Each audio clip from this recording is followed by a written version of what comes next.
Vamos ler os versos 1 a 3 para iniciar a leitura desse capítulo. Capítulo bem lindo assim, bonito. 4, versículo 1. Para iniciarmos a nossa leitura comentada da palavra de Deus. Verso 1 do capítulo 4 diz: visto que nos foi deixada a promessa de entrarmos no descanso de Deus, que nenhum de vocês pense que falhou, pois as boas novas foram pregadas também a nós, tanto quanto a eles. Mas a mensagem que eles ouviram de nada lhes valeu, pois não foi acompanhada de fé por aqueles que a ouviram. Pois nós, os que cremos, é que entramos naquele descanso conforme Deus disse: assim jurei na minha ira, jamais entrarão no meu descanso, embora as suas obras estivessem concluídas desde a criação do mundo. Até aqui só, para a gente retomar e compreendendo esse momento que nós estamos, né? O contexto que nós estamos estudando do texto de Hebreus, é um texto da segunda metade do primeiro século da nossa história, provavelmente depois do ano 70, com forte influência da tradição judaica, tudo que nós já falamos várias vezes, não vou me alongar, e lemos que aqui então o autor dessa carta se esforça muito para buscar nos textos do Antigo Testamento as referências, as citações que fundamentam quem é Jesus Cristo. Ele diz quem é Jesus, ele diz quem é a obra de Jesus, ele diz quem somos nós diante de Jesus, fundamentando nos textos do Antigo Testamento. Bom, quando nós já comentamos também com vocês, depois que a tradição judaica perdeu o templo, né, na guerra judaica do ano 70, ela perdeu o templo e perdeu também a sua identidade, perderam meio rumo assim. E aí também influenciou os primeiros judeus que se converteram a Jesus. Muitos judeus se converteram a Jesus e também ficaram sem referência. Por quê? Porque lá naquele período, então, eles se viram sem o templo, isso que era muito forte para eles, sem o sacerdote, sem os sacrifícios para a expiação dos pecados, eles se viram sem as festas, e com isso o texto que nós estamos lendo vai fundamentar de forma muito didática, de forma muito teológica, que nós não precisamos de templo nenhum, nós não precisamos de sacrifício, porque Jesus Cristo é o sumo sacerdote, ele vai falar isso, nós vamos entender, que leva todas as nossas petições diante de Deus. Tudo isso aí é Jesus, não precisamos de nada disso, não precisamos de sacerdote, sacrifício, templo, nada disso. Ele ressuscitou, nós já vimos isso, voltou a sentar à direita de Deus Pai, e além disso, o sacrifício que Cristo fez na cruz do Calvário foi suficiente e definitivo, não precisa de mais nenhum outro. Essa é a teologia do texto. Para Deus não são mais necessários sacrifícios. Deus não está atrás disso. Deus está atrás de ofertas feitas por corações agradecidos por tudo que Ele é, por tudo que Ele faz. Tudo na dimensão da graça. Jamais você pode fazer algo para Deus pensando em obrigação, em retorno, em recompensa. Esquece isso. Sacrifício não cola para Deus mais depois de Jesus Cristo. Se Ele até então aceitou de bom grado, a partir de Jesus não precisa mais, em nome de Jesus, amém? Ou você faz de coração agradecido, você faz porque Deus é bom, ou então não precisa fazer. Simples assim, bem mal educado mesmo, né? Mas na mesma linha, brincadeira, o povo judeu foi o antigo povo chamado por Deus desde Abraão, nós já vimos isso também, né? Foi escolhido, foi o povo eleito para uma tarefa aqui na terra. Qual a tarefa? Ser um testemunho para toda a criação, para todos os povos, para todas as nações, de como é um povo que anda nos caminhos do Senhor. Esse era o projeto de Deus.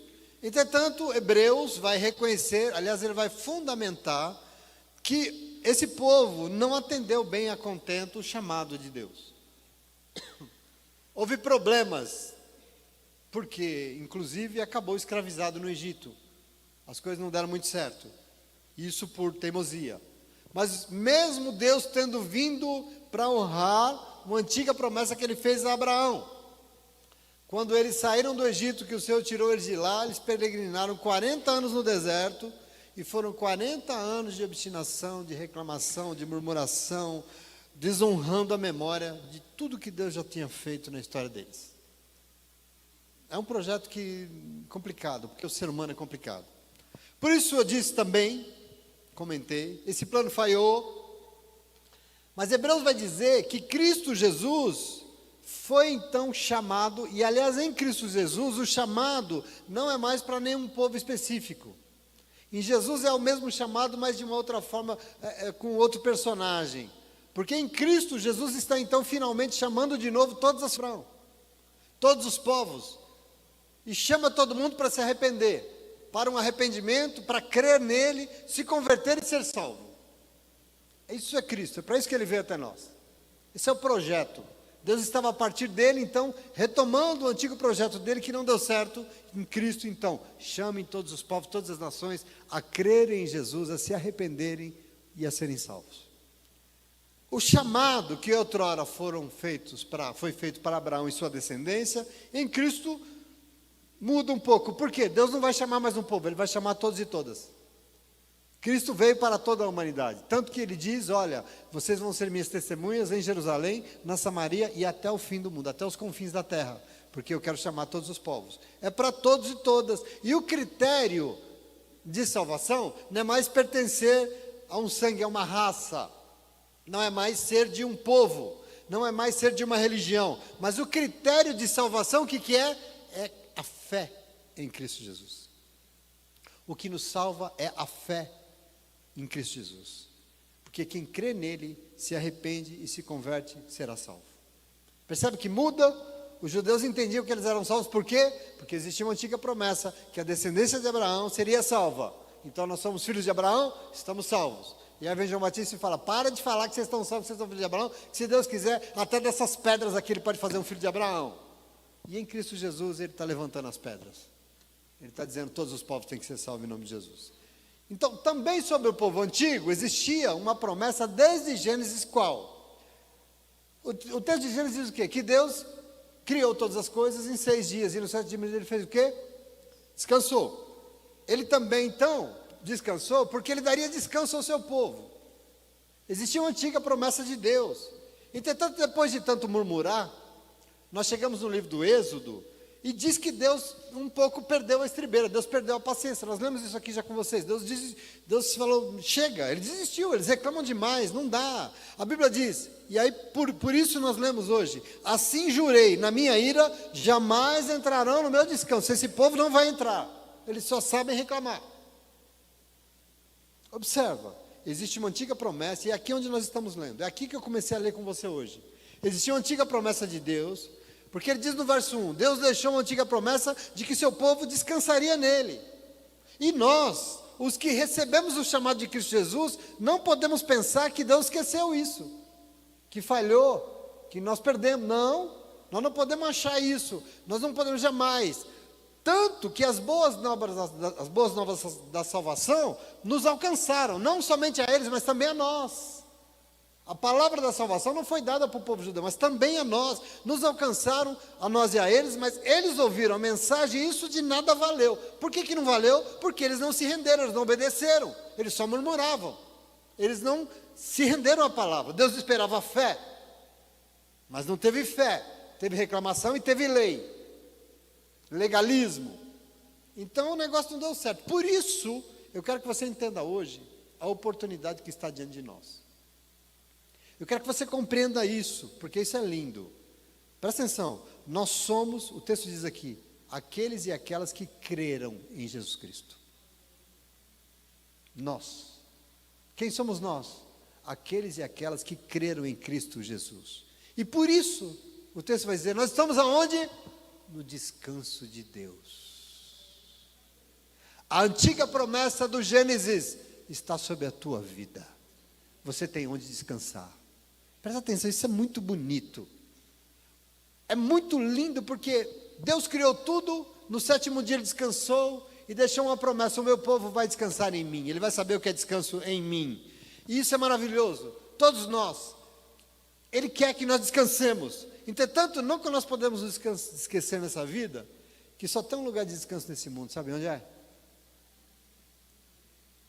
Só tem descanso em Deus, queridos. Nós temos que entender isso. O povo não busca Deus, o povo acha que pode ser do jeito que ele quer na casa dele. Só tem fardo, só tem cansaço, só tem esgotamento, porque descanso só nos pés do Senhor. Só em Deus. E nós temos que tomar posse disso.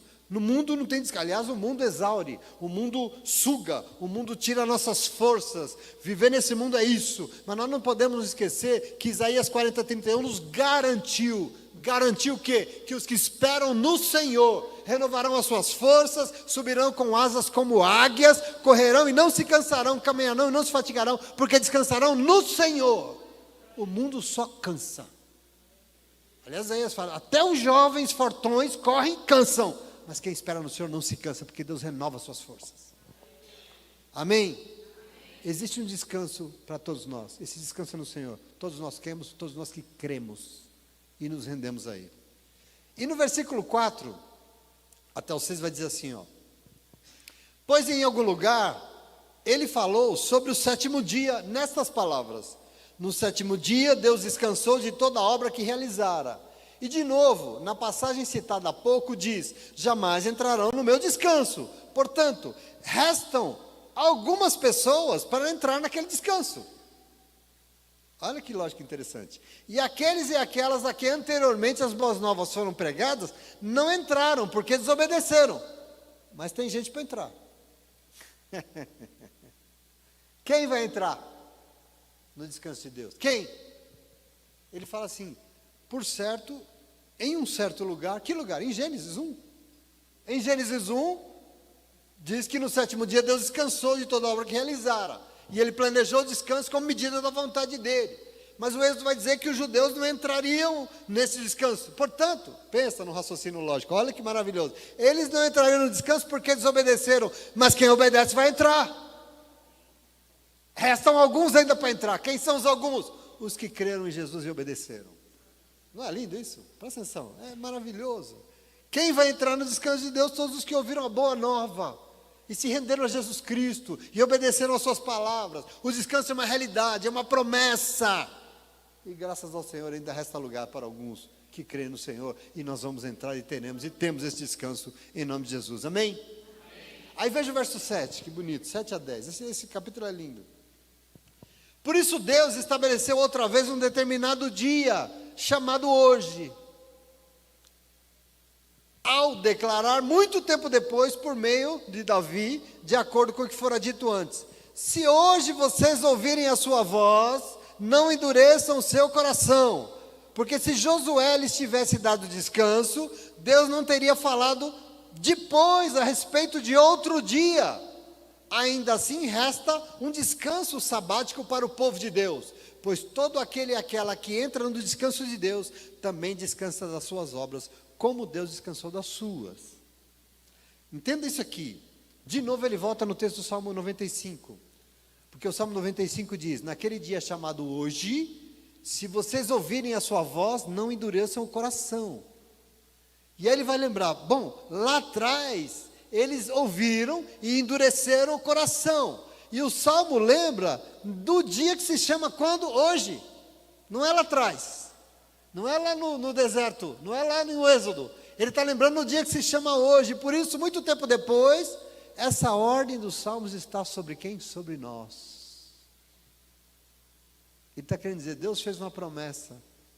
E o texto da Bíblia, depois de tanto tempo, vai relembrar que hoje essas promessas estão sobre nós. No dia chamado hoje, depois de tanto tempo, essa promessa está sobre nós. Que ordem? Existe uma ordem. Qual ordem? Se vocês hoje, o dia que se chama hoje, ouvirem a voz dele, não endureçam a pregação, o coração. Se ouvirem a ministração, não endureçam o coração como os antigos fizeram. É legal, né? Não só eu que acho. É maravilhoso, eu acho isso. Obedeçam. Qual foi o erro? O Senhor preparou, Moisés estava lá, não estava lá, as palavras estavam lá, o milagre estava lá, o cuidado estava lá, Deus estava o tempo todo presente, se manifestando, e o povo trancou o coração e reclamava, e reclamava, e reclamava. Eles fizeram isso lá, por isso eles não entraram no descanso de Deus. Então no dia que se chama hoje, não repitam, ouçam o que ele tem para dizer, e não endureçam o coração, muito simples, porque vai entrar no descanso dele. Que dia? Hoje. E ele vai falar mais. Se Josué, depois de Moisés, tivesse dado descanso, Deus não precisaria dizer depois de tanto tempo no dia que se chama hoje. Ele está querendo dizer, existe um hoje, que essa promessa está sobre nossa vida, e esse hoje é hoje. Em nome de Jesus. E eu não quero que você tomar posse disso, porque Deus falou sobre outro dia, não é sobre lá no deserto. Deus prorrogou a promessa que estava sobre os hebreus.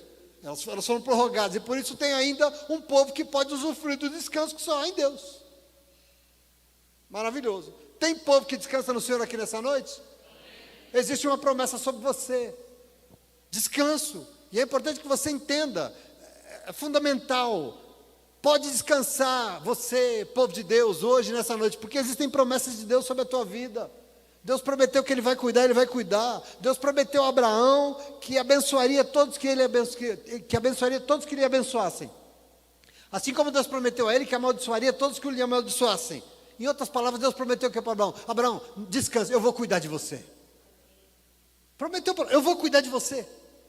Entenda que essa promessa está sobre a tua vida, nesse dia que se chama hoje.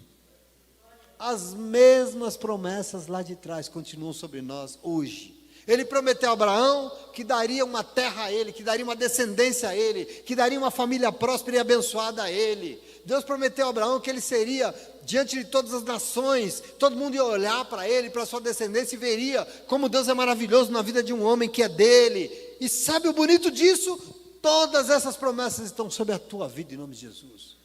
O que Deus tem para você é muito grande, meu irmão. O que Deus tem para você, meu irmão, é maravilhoso. A gente não pode ficar aqui se pegando nessas cabeçadas nossas, teimoso, murmurando, reclamando e não obedecendo o que o Senhor tem para a nossa vida. Nós temos que tomar posse em nome de Jesus, amém? Amém? Amém. Verso 11. Presta atenção, caminhe comigo aqui. Portanto, vamos nos esforçar para entrar no descanso. Já que ele está aí, né? Esforcemos-nos para entrar nesse descanso, para que ninguém venha cair, seguindo aquele exemplo de desobediência lá de trás. Pois a palavra de Deus é viva e eficaz, e mais afiada do que qualquer espada de 2 gumes. Ela penetra até o ponto de dividir alma e espírito, juntas e medulas, e julga os pensamentos e as intenções do coração. Nada em toda a criação está oculto aos olhos de Deus.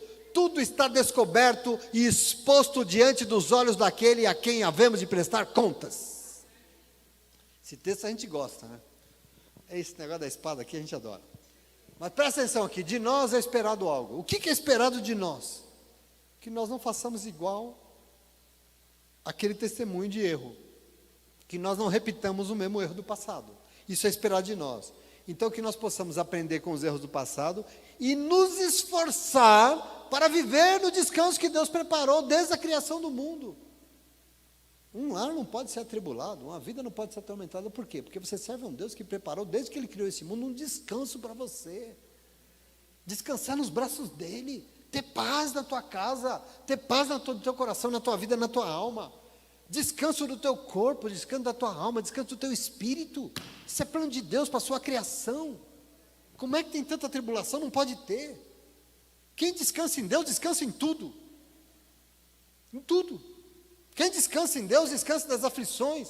Porque esse mundo é só exigência, é só aflição, sim ou não? Você paga uma conta, vem 18. Você resolve um problema, vem 40. É o mundo que você vive, é um mundo de aflições. Servo de Deus, descansa. Só para cutucar. Quem descansa em Deus, não vive ansioso por coisa alguma, porque veio no culto de segunda-feira e ouviu que quem descansa em Deus vence toda a ansiedade, sim ou não? Quem estava aqui ouviu? Ou não? Não pode viver ansioso. Hebreus diz: nós temos que nos esforçar para não cair nessa armadilha. Que caíram os hebreus? Não. Como? Esforçando-se em todo tempo para obedecer. Obedecer ao quê? Ao pastor? Obedecer à lei? Obedecer à doutrina, à disciplina? Não. Obedecer à palavra de Deus. Por quê? Porque ela é viva. Está escrito na tua Bíblia? Obedecer à palavra de Deus porque ela é viva. E aí você já tem que parar para entender, porque isso aqui é simples, mas é difícil. Quer dizer que nós temos que obedecer a palavra porque ela é viva. Significa que nós temos que obedecer ela porque ela não é morta. Pronto. É simples, né? Se ela é viva, é porque ela não é morta. E se ela não é morta, ela é o quê? Ela cumpre o seu propósito. Presta atenção. Quando ela não cumpre o seu propósito, quando aquilo que for dito não for a verdade, ela não vai cumprir o seu propósito, ela não vai se realizar. Aquilo que está sendo falado não vai acontecer, porque não é verdade. Agora, quando ela é verdade, ela é viva, ela vai cumprir o seu propósito. Uma palavra não é viva, quando uma palavra não é viva, ela é morta, ok. O texto de Hebreus não está falando de qualquer palavrinha michuruca, de qualquer bate-papo, lora-lora, de boca furada. Não, está falando aqui é da palavra de Deus. Essa palavra de Deus é viva. Vocês têm que obedecer para não cair. Obedecer a quê? A palavra de Deus. E você sabe, porque você sabe, o que disse Isaías 55, versículo 11? Assim diz o Senhor, acontece com a palavra que sai da minha boca. Ela não voltará para mim vazia, antes, ela vai fazer tudo o que me agrada, e ela vai prosperar naquilo que eu a enviei. O que? A palavra que sai da boca de Deus. Ela tem propósito, ela saiu porque Deus queria algo, porque Deus se agrada de determinadas coisas, por isso que Ele mandou dizer, e ela não volta vazia, ela faz tudo o que Deus está dizendo, ela prospera no que Deus quer fazer. Por quê? Porque ela é viva, ela tem poder, palavra de Deus. Meu irmão, minha irmã, saber disso aqui, é o maior dos tesouros que pode haver na vida de um crente, é um tesouro. Você não se dá conta como isso aqui é maravilhoso. Você não está entendendo. O Senhor tem tanto cuidado em vir na nossa vida, ministra uma palavra que sai do coração dele. E nós temos que entender isso aqui, que nós temos que tomar conta, que ela é viva. Se você ouvir, sabendo que ela é viva, que ela é fonte de vida, a sua vida vai ser transformada por essa palavra. Porque eu sei que ela é viva, eu sei que ela tem poder para mudar as coisas, eu sei que ela pode agir à minha volta, eu sei que ela transforma o meu interior e a minha vida, a minha história, a minha casa, o meu trabalho, ela transforma porque ela é viva. Então Hebreus aqui está dizendo que o nosso erro não pode ser o mesmo do povo antigo, porque eles ouviram a palavra, mas não serviu de nada porque eles não obedeceram. E no tempo que se chama hoje, como é que é? No tempo que se chama hoje, a misericórdia de Deus se renova, dia após dia. Olha como esse Deus é. Ele podia ter desistido da humanidade lá, não podia ou não? Ele fala, desse povo não vale a pena. Aliás, fala, Moisés, vai lá com esse povo, porque eu não vou, você vai matar todo mundo.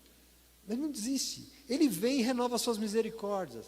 E diante de nós é renovada a oportunidade, qual? De ter um Deus falando de novo conosco, como Ele falou no deserto, falando outra vez, e nós não podemos repetir o mesmo erro. Que erro? Nós não podemos deixar de obedecer a palavra que Ele está falando, meu irmão. É simples ou não? Está escrito aí ou não? O maior problema do povo chamado crente é exatamente esse. Porque a palavra de Deus está aí, isso eu tenho certeza. Deus tem falado na terra, queridos. Deus tem ministrado. Deus continua proferindo a sua palavra. Mas nós não podemos ouvir e deixar passar. E aqui está a nossa ruína. Está a ruína do povo hebreu. E nós vamos repetir? Quem se aconselha com a gente aqui, às vezes até fala que é de brincadeira. Mas eu vou aconselhar as pessoas, e tudo que elas vêm falar para mim, já foi dito no domingo, desculpa. Sim ou não? Quem já se aconselhou aqui com a gente? Vem conversar com a gente, né? Tudo que ela precisa ouvir foi dito no domingo. Deus já veio, Deus não fica esperando você sofrer. Antes Ele falou, olha, presta atenção nisso para você não sofrer. Fica atento aqui para você não cair nessa palavra de Deus, amor de Deus. Por isso a gente tem que ouvir. É impressionante, está tudo lá. A gente tem que ouvir isso. Conselho de Hebreus hoje é para que a gente possa nos esforçar de ouvir, entender, levar a sério e saber que a palavra de Deus é viva. E por isso, nela está tudo que agrada a Deus, tudo que Ele quer, tudo que Ele quer fazer, tudo que Ele quer que prospere em nós. Está onde? Na revelação da profeta? Não, na palavra de Deus, que é a verdadeira profecia. No caminho de salvação que ela tem, que presta atenção. Nós ouvimos, entendemos, nós dizemos glória a Deus, aleluia, depois nós vamos lá aplicar aquilo que nós aprendemos na vida. Não adianta vir para a igreja dar glória a Deus, tem que ir lá aplicar na segunda-feira, na quarta. Quando o marido chega mal-humorado, você tem que aplicar a palavra nele. Pega a Bíblia e dá na cabeça dele, assim, né? Olha lá, a Cátia gostou disso. Mas a gente tem que viver, não adianta ouvir, glória a Deus, e não viver.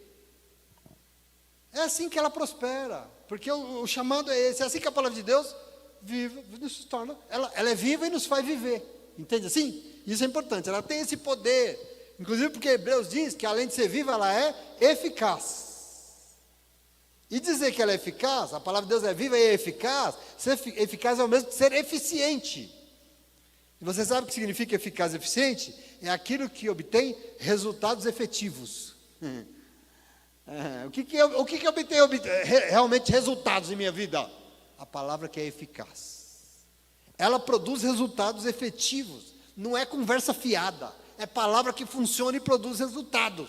Não foi à toa que o apóstolo Paulo escreveu em Romanos 1,16 que eu não me envergonho do Evangelho, porque ele é o poder de Deus para a salvação de todo mundo que crê, a palavra. Ela produz resultado. Ouviu, entendeu, obedeceu, ela muda, não tem conversa, ela vai mudar a tua vida, ela vai mudar quem você é. Agora ouviu, entrou por aqui e saiu por aqui, Homer Simpson, né? Opa, sai daí palavra, sai, ela sai. Não podemos, nós temos que tomar posse disso. Então veja, até aqui Hebreus nos chamou para nos esforçar para obedecer a palavra de Deus, porque ela é viva, porque ela age, ela muda, ela é eficaz, ou seja, ela produz resultados efetivos, porque ela realmente é o poder de Deus para nos salvar. Mas como? Como? Porque a questão aqui é que quando a gente ouve alguma coisa, nós podemos ouvir, tem um negócio que fala, ouve, mas não escuta. Sabe quando você está, nós vivemos um mundo barulhento, a gente escuta, ouve tanta coisa, né? Ouve o rádio, ouve a televisão, ouve o carro, ouve o celular, ouve, mas não escuta, tudo ouve, daqui a pouco você não lembra mais. É meio ouvir no superficial. Até você entende o que ouviu, mas não permitiu que aquilo que você ouviu entrou em você. Porque se você ouviu, opa, deixa eu prestar atenção, ela entra em você e ela te questiona. Quando você ouve uma coisa importante, você fala, opa, isso é importante, você se atenta. E aí quando você se atenta, ela entra, não é ouvido, ela entra aqui dentro, ó. E ela vai te questionar, ela vai dizer das suas escolhas, ela vai dizer o que você está fazendo. A gente pode ouvir, mas se não deixar a palavra entrar e questionar aqui dentro, não vai mudar. Entende isso? Ouviu, mas ouviu, entendeu, saiu, ouviu, entendeu e desceu. Entendeu o caminho? Desceu para o coração. Recebi, essa palavra é para mim, não é para a irmã não é para o vizinho, não é para o cunhado, essa palavra é para mim, entrou aqui no meu coração, me constrangeu, me questionou, disse que eu estou errado, disse que é bem, mexeu comigo, por isso eu levo a sério. Se a gente entender que a palavra é bênção, mas não cabe em nós, ela é bênção, mas não foi dita para nós, vai resolver o quê? Por quê? Porque Hebreus diz aqui que ela é mais afiada do que uma espada com 2 gumes. O que é 2 gumes? 2 lados dela tem fio. Ela é a mais das afiadas das espadas de 2 gumes, e ela tem que penetrar até o ponto de dividir a alma e o espírito. Olha, presta atenção nisso. O povo de Deus precisa entender isso aqui, porque aquilo que aconteceu no passado tem que nos ensinar nesse dia que se chama hoje. A palavra de Deus é a palavra daquele que pode todas as coisas na tua vida. A palavra de Deus. Deus pode o quê? Tudo. Presta atenção. Ele profere e ela só volta para ele quando cumprir o propósito que ele tinha no seu coração. Mas para isso nós temos que ouvir e deixar ela entrar aqui dentro. Como uma espada afiada. Ela entra dentro de nós. Ela vai entrar em nós e vai dividir a nossa alma e o nosso espírito. O que é isso?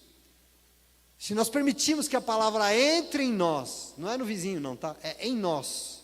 Ela vai produzir divisão entre alma e espírito. Significa que a palavra de Deus vai dividir o que eu quero daquilo que Deus quer. Por quê? Ela vai dividir os meus sentimentos do que Deus sente. Ela vai dividir, quando ela é ouvida e acolhida, o meu desejo do desejo de Deus. Inclusive para a minha vida. Porque a minha alma é esse arcabouço de coisas que eu aprendi com o mundo, que eu absorvi daquilo que o mundo me deu. Isso é alma. Eu sou cheio de memórias, eu sou cheio de lembranças, eu sou cheio de coisas que aconteceram no passado. Está aqui dentro na minha alma, entulhando. Então eu sou insegura porque lá no passado aconteceu uma coisa para mim que me fez ser insegura. Eu sou medrosa porque eu vivi situações do passado que entrou dentro de mim e me fez ser uma pessoa medrosa. Eu sou ansioso, eu sou, sei lá, o diabo que eu sou, porque a minha história fez isso de mim. Eu apanhava do meu pai muito, então eu virei assim. Eu fui desprezada quando era menina, então eu virei. A minha alma é cheia desse entulho, esse arcabouço de coisas que eu absorvi do mundo. E isso vai influenciar os meus relacionamentos, as experiências. A minha alma é preenchida daquilo que o mundo que eu vivo fez, me ensinou. Isso é alma. Sentimentos, memórias, atitudes. Agora, e Deus? Deus fala com a nossa alma? Não, Deus transforma a nossa alma. Fazendo o quê? Ele transforma a nossa alma fazendo o quê? Falando com o nosso espírito. Porque Deus fala com o teu espírito. Espírito existe em você para falar com Deus. A alma é esse conjunto daquilo que você é. O espírito revela o que Deus quer para você. E a palavra de Deus faz o quê? Entra aí dentro e separa aquilo que você é daquilo que Deus quer que você seja. Ela separa alma e espírito. Isso é maravilhoso, sim ou não? Dentro de nós existem essas duas dimensões, alma e espírito. Uma cheia de memórias, lembranças daquilo que fizeram conosco e que nós também fizemos, né? Lógico, está aí dentro. E outro, preenchido por tudo aquilo que Deus tem me falado, me ensinado, tentado, me constrangido, movido. O Espírito Santo de Deus tem, né, mexido com o meu espírito. Nós somos essas duas coisas. Aliás, Paulo vai dizer que essa nossa é a luta da carne e do espírito, né? Essa alma manifesta a carne, os desejos, e o espírito é aquilo que vem de Deus. Então fica atento, porque a palavra de Deus é a única dimensão afiada o suficiente para penetrar dentro de nós e produzir separação entre alma e espírito, entre aquilo que eu sou, daquilo que Deus quer que eu seja. Aonde vem isso? Da onde eu aprendo isso?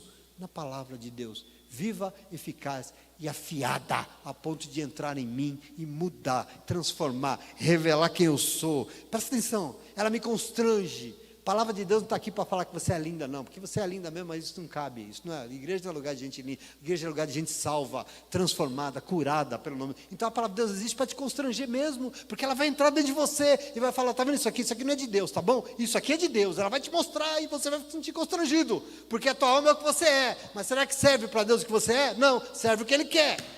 O que te revela? Palavra de Deus. O papel dela é essa. Por isso essas pregaçãozinhas michuruca aí de que, irmão, glória a Deus, foge desse negócio. Está querendo tirar a espada de você. Deixa essa espada entrar aí. Deixa ela penetrar aí e revelar quem você é. E quando você se enche dessa palavra, você está se enchendo, o teu espírito está se enchendo de Deus. O teu espírito está se enchendo de Deus. E Hebreus diz que ela separa mais, separa juntas e medulas. E é interessante que as muitas juntas do nosso corpo é o que liga, né? As partes do corpo é ligado por juntas. E é o que possibilita o movimento. Você só anda porque tem juntas aí dentro que junta braço, perna, tudo, junta e você pode sair do lugar. E você não, se não tem junta, você não se movimenta. Isso é importante. E medula? Sabe o que é medula? É o que vai dentro do osso. Dentro do osso vai a medula. Sabe o que faz a medula? Produz sangue. Você vive sem sangue? Sem sangue? A medula é o núcleo da vida. A medula é o que produz vida em você. Olha que interessante isso, presta atenção. A palavra de Deus é capaz de entrar em nós e separar aquilo que nos tem feito movimentar a vida daquilo que é essencial para a vida, porque a medula é o que é essencial. Sem a medula não tem vida. Separa aquilo que tem movido os teus dias daquilo que realmente importa. Ela separa juntas e medulas. Presta atenção, muitas coisas podem estar movendo a tua vida. Muitas coisas podem estar movendo o teu coração, mas nós temos que saber o que é medula. Nós temos que saber o que é essencial, o que realmente importa para a vida. E isso só vai ser revelado pela palavra de Deus. Você tem que saber o que sustenta a tua caminhada neste mundo, o que é medula. E isso só a palavra vai te dar. Mas tem mais, porque a palavra de Deus penetra em nós, até o ponto de dividir, e fazer julgar os nossos pensamentos e as intenções do nosso coração. Palavra danada essa, né? É, a palavra de Deus. É maravilhoso isso, glória a Deus por isso. Veja que nós temos à nossa disposição o tempo todo, todas as semanas. Deus nos disponibiliza algo que quer nos dar descanso para as aflições deste mundo. O plano dele é esse. Existe uma palavra que sai da boca dele. E ela é poderosa, ela é afiada, e se você permitir que ela entre em você, ela vai separar e te ajudar a julgar os teus pensamentos, as intenções do teu coração. Você sabe que o coração do ser humano é o mais enganoso de todos, não existe. Uma hora você quer igual um doido, daqui a pouco você tem, você não quer mais. Tem que dividir isso aí. As intenções do teu coração, os teus pensamentos. Pensamento vagueia, né? Você fica em casa perdido dos seus pensamentos, quando você não vê, você está lá, né, no Ceará, né, Marcelo? Pensando besteira. Tem algo que faz você discernir esses pensamentos que servem não, vai discernir aquilo que vai, se você quer no teu coração, o que faz você discernir isso? Palavra que sai da boca de Deus. Ela é viva. Aqui ela está mostrando porque ela é viva. Palavra de Deus dentro do nosso coração, não é fora não, tá? Não é na Bíblia não, tá? Não é no papel, não é no livro não, tá? Ela tem que estar aqui dentro. Aliás, eu lembro uma coisa que eu já falei para vocês, um grande professor meu falava, palavra de Deus. Isso aí não é palavra de Deus. Isso é que você tem um livro de papel e tinta.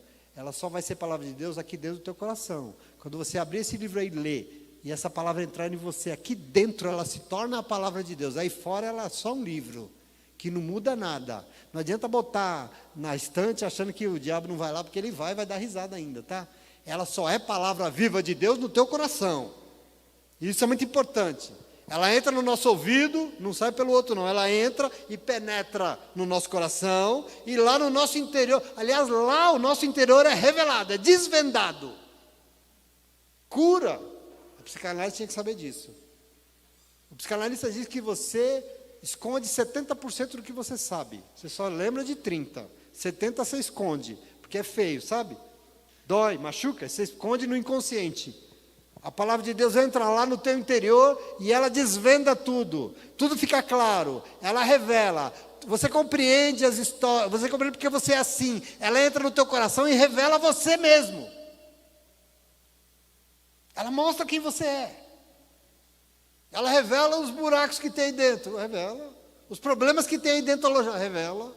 Ela mostra, inclusive, o que você tem que fazer para se livrar disso aí que tem feito tão mal na tua vida. Ela revela. Quem? A palavra de Deus. E é muito importante você receber isso, tá bom? A palavra de Deus é poderosa para produzir separação entre o que você está pensando, as intenções do seu coração, porque Deus tem esse poder, e Ele vai falar com você, e quando Ele dizer, Ele vai desvendar o teu interior, Ele vai revelar quem você é, e isso não é à toa, sabe por quê? Porque se tem alguém nesse mundo que sabe quem você é, e o que vai dentro, sabe quem é? É Ele. Afinal de contas, você sabe quem foi que te fez? Quem foi que te criou? Ninguém sabe de você, nem você mesmo, melhor do que o Senhor. Entenda isso. Cada pedacinho do que vai dentro, cada sentimento oculto, cada falha, cada trauma, cada problema que você sofreu, cada mágoa que te fizeram, cada coisa, Deus sabe de tudo. Inclusive Ele sabe o que tem que ser feito com você e com tudo isso em nome de Jesus. Ele tem solução. Eu costumo pensar que se a palavra de Deus não curar uma pessoa, eu fico pensando o que é que vai curar? O comprimido? Tudo bem, a pessoa vem para a igreja e não cura. Eu conheço um monte. E aí vai lá tomar um negócio para curar. Mas vai porque não tem vergonha na cara. Porque se deixar essa palavra de Deus entrar como uma espada, mudava. Não muda porque entra por aqui e sai por aqui. É por isso que não muda. Porque a palavra de Deus mudou a minha vida. Eu mudei como ser humano, não é porque eu fui para a igreja não. Eu mudei como ser humano porque eu comecei a ouvir a palavra de Deus. E aí eu me transformei completamente daquilo que eu era. Porque a palavra tem esse poder e só ela tem. Não vai achando, quer tomar o comprimido, pode tomar. Mas a palavra de Deus é mais poderosa que isso. Ninguém te conhece mais do que aquele que te criou. Deus sabe tudo a teu respeito. Ele conhece todas as dimensões da tua vida. E você quer um conselho? Então, quando você for para a igreja e perceber, olha, essa palavra aí, eu acho que está falando comigo. Quando você perceber isso, não desperdiça. Não desperdiça a oportunidade. Não fica olhando para o mosquito, não. Presta atenção. Porque aquele que sabe tudo de você está falando com você. Aquele que sabe tudo que você precisa. Que conhece toda a tua história antes e depois. E sabe tudo que vai acontecer com você daqui a 50 anos. Está falando com você. E Ele está te dando caminho de cura, de mudança. Tanto que Hebreus vai nos lembrar que nós não podemos fazer o que outrora fizeram. O que Deus falou e não adiantou. Porque falou e ninguém mudou. E não mudou por quê? Porque a palavra não entrou, e não foi uma espada, e não houve arrependimento. Olha como isso é importante. Não houve conversão, não houve salvação. Não houve por quê? Porque Deus não pode mudar, porque Deus não pode fazer arrepender, porque Deus não pode converter, Deus não pode. Não, mudou, Ele pode, como Ele pode. Não mudou, porque Deus falou, mas as pessoas negligenciaram, não ouviram a palavra, não levaram a sério. É isso que Ele está dizendo aqui. De extrema relevância, a gente entender que nós temos diante de nós esse tesouro. De onde está vindo tudo o que está diante de nós? O que nós estamos ouvindo? Por que nós temos que... Porque aquilo que vem de Deus para a nossa vida é tudo que nós precisamos para ver a nossa vida dando certo. Faz uma reza aí, pastor, faz uma oração aí que vai mudar. A oração é bom, irmão. Mas você ouviu a palavra? Eu vou orar para você, mas se você não ouvir palavra, não adianta orar. Ele sabe de tudo, querido, ele te conhece. Tanto que Hebreus vai falar, nada, presta atenção aqui, nada em toda a criação, nada está oculto aos olhos de Deus. Tudo está descoberto diante dele, tudo está exposto diante dos olhos daquele a quem havemos de prestar contas em nome de Jesus, amém? É muito importante isso, eu quero que você tome posse. Você toma posse disso? Que todos nós possamos nos apossar dessa riqueza maravilhosa que tem sido colocada à nossa disposição. E eu queria dizer para você, eu vou terminar, aliás, dizendo uma coisa para você, não se preocupe com os teus buracos, não se preocupe com as tuas manias, não se preocupe com os teus traumas. Às vezes a gente tem coisa que manda na gente, não tem? A gente tem que ser sincero, sim ou não? Nós temos fraquezas, não tem? Quando você vê, aquilo já está tomando conta do seu dia, sim ou não? Nós somos assim, seres humanos. E eu queria dizer para você, às vezes a gente é inseguro, né? A gente é medroso, não se preocupe com isso. Por que não, pastor? Porque Deus sabe de tudo isso. Por isso que Ele não te julga por nada disso. Mas tem uma coisa que você tem que se preocupar, e muito. O que eu vou fazer para Deus me ajudar a me livrar dessas coisas? Gaste toda a tua energia para entender o que você se livre disso em nome de Jesus. Às vezes a gente fica tão focado nos nossos traumas, nos nossos vícios, nos nossos pecados, que a gente cai de novo, né? A gente faz tudo de novo, tudo que a gente não queria. Lembra do apóstolo Paulo em Romanos 7? Miserável que eu sou, aquilo que eu não quero fazer, quando eu vi eu já fiz. E o que eu quero fazer, eu acabo não fazendo. Porque é o ser humano, porque é isso que nós somos. Não adianta focar nisso, foque naquilo que Deus pode fazer para te livrar disso. Foque aonde? Na palavra dEle. E você vai ver como você vai se livrar. Deus sabe que você é fraco, Deus sabe que eu sou fraco.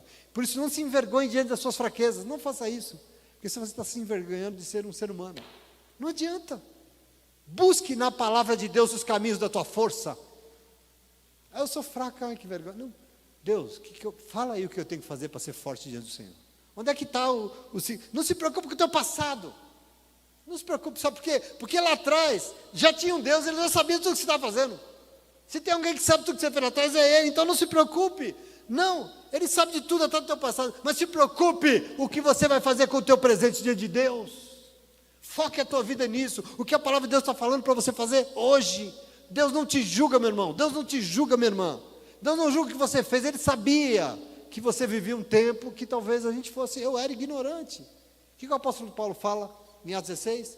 Presta atenção, Deus não leva em conta o tempo da nossa ignorância, quando nós não sabíamos dEle, mas nos dias que se chama hoje, Ele convoca a todos a se arrependerem, porque hoje Deus já chegou, hoje Deus já está ministrando uma palavra, e nós temos obrigação hoje de mudar e construir uma história de vida diferente para nós e para os nossos filhos, em nome de Jesus, amém? Isso é a palavra de Deus, eu quero que você tome posse disso, porque o Senhor quer o melhor, em nome de Jesus. Então você está aqui hoje, esse texto está nos dando um caminho para construir esse presente abençoado. Como? Ouvindo o que Ele tem para dizer.